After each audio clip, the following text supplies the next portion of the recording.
and welcome back to English with Lucy. Today I am going to correct an error that many of you have been making. I'm going to tell you how to say and write dates properly. Now the main thing that confuses people is the difference between American dates and British dates. Americans will say the month first, then the day, then the year.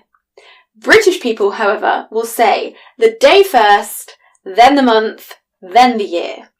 So that's the main difference. I would say my date of birth is the 10th of June 1994. Americans would say June 10th, 1994. Now another error that people make is they get confused between cardinal and ordinal numbers. Here are the cardinal numbers: 1, 2, 3, 4, 5.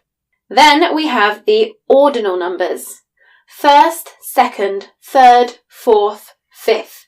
See the difference?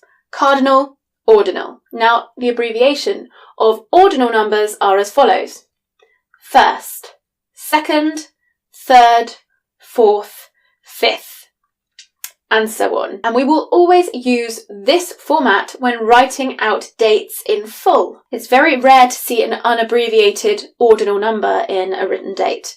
It's just a waste of space, like many things on this planet. Another error is that students often forget that we write months with a capital letter.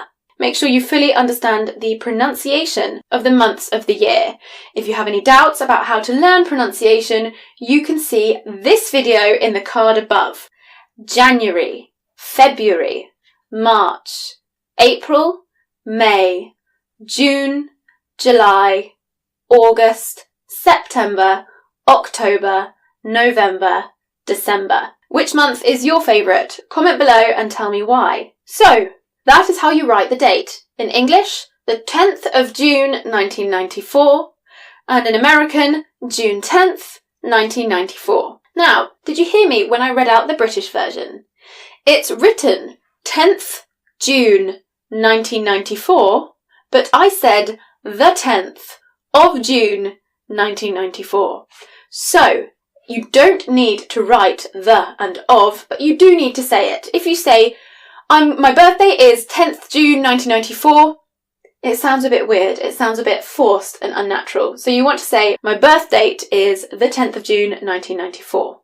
In American English, this is not essential. My birthday is June 10th, 1994. Now, something else that people tend to get really confused is how to say years. With years before the millennium, 1994, we know that we split it up into two sections: 1825, 1066, 1066, for example. Now, when we get past the year 2000, it starts to get a little bit more complicated. Now, there are two acceptable ways of saying the dates. You can say 20 and then the number, although with the years before 2010, you want to say 09. So you would say 2008, 2009, 2010. Otherwise, if you say 29, it sounds like the number 29. So you need to say 2009.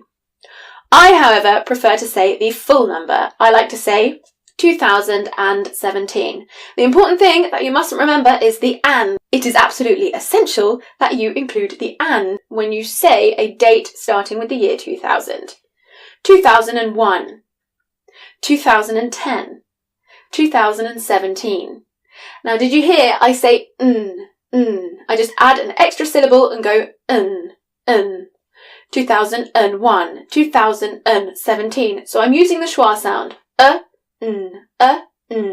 2017, 2012.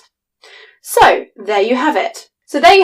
Your definitive guide on how to read dates in English. I hope that was useful for you. I hope you learned something.